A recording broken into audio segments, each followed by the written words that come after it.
Hello வாங்க. ஒரு 200 கடமா வாங்கியிருக்கேன். கடமா வாங்கி அதை க்ளீன் பண்ணி வச்சுருக்கேன். இதை க்ளீன் பண்ணி மஞ்சள் போட்டு இதை வச்சுருக்கேங்க. இதுதான் இன்றைக்கி பண்ண போகிறேன். வாங்க எப்படி பண்ணலான்னு பார்க்கலாம். கடாய் வச்சிட்டேங்க. இப்போ ஒரு 3 டேபிள் ஸ்பூன் எண்ணெய் ஊற்றிக்கலாம். 1/2 டேபிள் ஸ்பூன் உளுந்து, கொஞ்சம் கருவேப்பிலை, ஒரு 3 சைஸ் பெரிய வெங்காயத்தை எடுத்து நான் கட் பண்ணி வச்சுருக்கேங்க. அதையும் அதில் போட்டுக்கலாம்.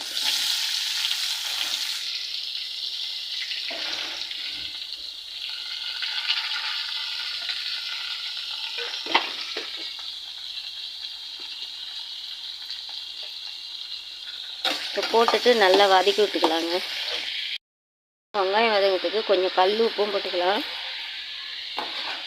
நான் பெரிய சைஸ் வெங்காயம் 3 எடுத்து கட் பண்ணியிருக்கேங்க. வெங்காயம் கொஞ்சம் பொன் வரல வறந்து வந்திருக்கு கண்ணாடி பதத்தில். இப்போ வந்து இஞ்சி பேஸ்ட்டு இதையும் நல்லா நம்ம இதில் வதக்கி விட்டுக்கலாம்.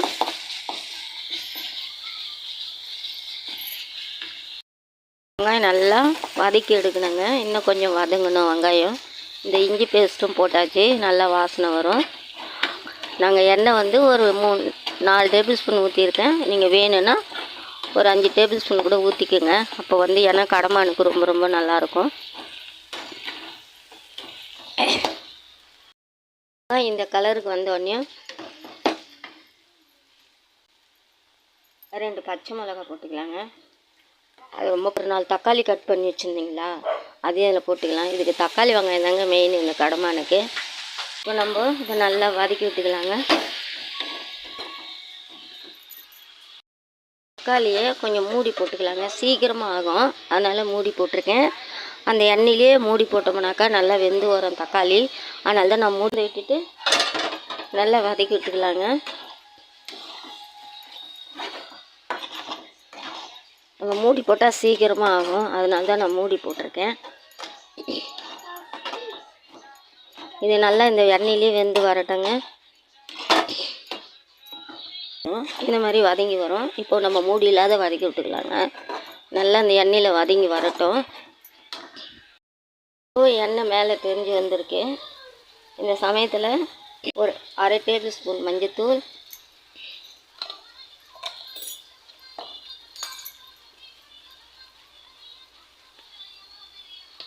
ஒரு டேபிள் ஸ்பூன் கறி மசாலா,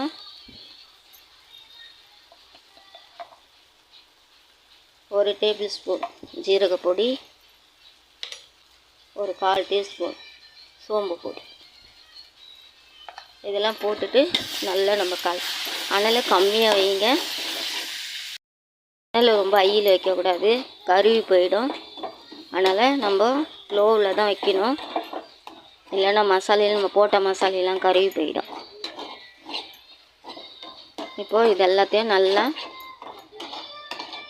நம்ம கலரி விட்டுக்கலாங்க. கலருக்கு ஒரு 1/2 டேபிள் ஸ்பூன் பெரிய மிளகாத்தூள் போட்டுக்கலாங்க. கலருக்காக தான் போடுறேன் நான். அதையும் போட்டுட்டு அதில் நல்லா மிக்ஸ் பண்ணி விட்டுக்குங்க. அப்போ தான் நம்மளுக்கு கலர் கொடுக்கும்.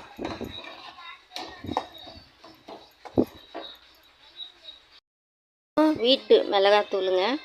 இது ஒரு பெரிய டேபிள் ஸ்பூனால் ஒரு டேபிள் ஸ்பூன் போட்டு, கடமானுக்கெலாம் காரம் கம்மியாக தான் வைக்கணும். அதனால் ஒரு டேபிள் ஸ்பூன், பெரிய டேபிள் ஸ்பூனால் 1 போட்டிருக்கேங்க. இந்த மசாலையும் இந்த எண்ணெயில் நல்லா நம்ம வதக்கி விட்டுக்கலாங்க. அனல் நம்ம கம்மியாக தாங்க வைக்கணும். ஏன்னா இந்த மசாலையெல்லாம் போட்டு நம்ம எண்ணெயிலேயே திரட்டி வைக்கிறோம் இல்லைங்களா, அதனால் அனல் கம்மியாகவே இருக்கட்டுங்க. மசாலையில் இந்த எண்ணெய் எல்லாமே இதை மாதிரி வதந்து வந்தது, எண்ணெய் தெரிஞ்சு. இப்போ வந்து க்ளீன் பண்ணி வச்சுருக்கோம் இல்லைங்களா, அந்த கடமானி அதில் போட்டுக்கலாம். கடமானி அதில் போட்டாச்சு. நம்ம இந்த மசாலையில் நல்லா திரட்டி விட்டுக்கலாங்க. நல்லா போட்டுக்கலாங்க. போட்டுட்டு நல்லா நம்ம இதில் மிக்ஸ் பண்ணி விட்டுக்கலாம்.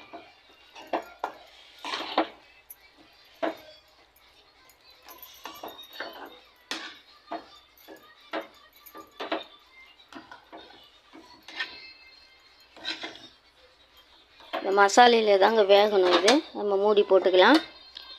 அதுக்கப்புறம் திறந்து இப்போது அனலை கொஞ்சம் மீடியமாக வச்சுக்கோங்க, ரொம்பவும் அதிகமாக வைக்கக்கூடாது. ஏன்னா இந்த மசாலையை நம்ம திறந்து இந்த மாதிரி கலரி விட்டுக்கலாம்.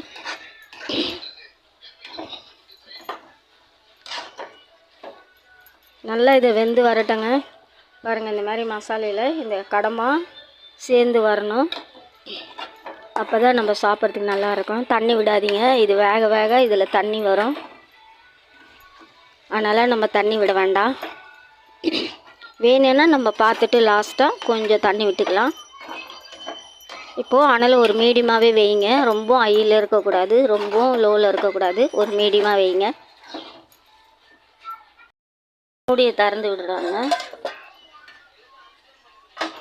இப்போ எப்படி இருக்குது பாருங்கள், தண்ணி விட்டு வந்திருக்கா பாருங்கள், தண்ணி விட்டு வரும். அதனால் நம்ம அனலை கம்மியாகவே வைங்க. இதில் வந்து நம்ம தண்ணியெல்லாம் இது பண்ணக்கூடாது, தொக்கு மாதிரி தான் இது பண்ணணும். அப்போ தான் கடமா நல்லாயிருக்கும்.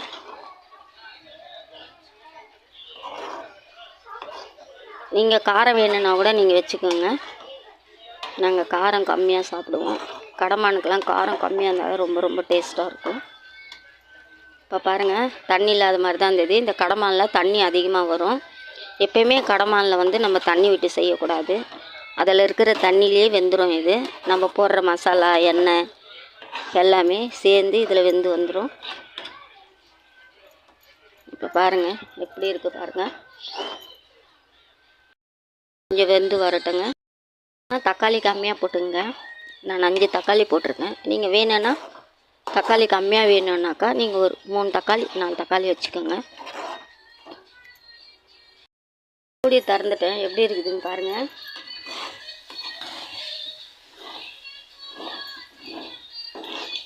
நம்ம கலரி விட்டுக்கலாம். கொஞ்ச நேரம் வெந்தால் போதுங்க. இப்போது மூடி போட வேணாம். கடமா ரெடி ஆயிடுச்சு. எண்ணெயெலாம் மேலே தெரிஞ்சு வந்தது. நம்ம நறுக்கி வச்சோம் இல்லையா கொத்தமல்லி, அதையும் போட்டுக்கலாம். இப்போது ஒரு திருப்பி விட்டுக்கலாங்க. நான் தண்ணியே விடலைங்க, அந்த கடமாவில் இருக்கிற தண்ணியே தான் இப்படி இருக்குது. நம்ம கடமாவில் எப்போவுமே தண்ணி விட வேண்டாம். நம்ம வதக்கிற எண்ணெய் மசாலா அதுலேயே அது கடமானிலேயே தண்ணி இருக்கும். அவ்வளோதாங்க, கடமா ரெடி ஆகிடுதுங்க. கடமா எப்படி பண்ணியிருக்கேன்ட்டு இது பிடிச்சிருந்தா நீங்களே இதே மாதிரி பண்ணுங்கள். இது பிடிச்சிருந்தா லைக் பண்ணுங்கள், ஷேர் பண்ணுங்கள், பெல் பட்டன் ஏற்றுங்க.